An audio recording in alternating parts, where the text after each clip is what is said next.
Hi guys, welcome back to a new episode of Wake&Tech. Today in this video, I'm gonna show you how you can sign up for your GoCardless account. Keep watching the video till the end. To sign up for your GoCardless account, firstly go ahead and launch open your Google search.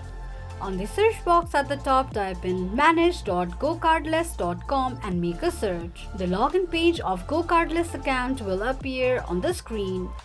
Tap on Sign Up option. Enter your email address and tap on Get Started.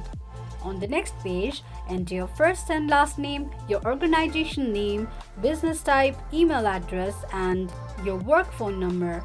Create a password for your GoCardless account. Tick mark on the box to agree to the terms and conditions of GoCardless and tap on Get Started. You'll receive a verification email sent to your registered email address. Click on Next button, follow through the prompts till the end, and that is how you'll be able to sign up for your GoCardless account quickly and easily just in few steps. If you have any thoughts or queries, let us know in the comments section. Don't forget to subscribe to our channel. Also press the notification bell icon so that YouTube will notify you whenever we post a new video. I hope this video was helpful to you. Thank you so much for watching.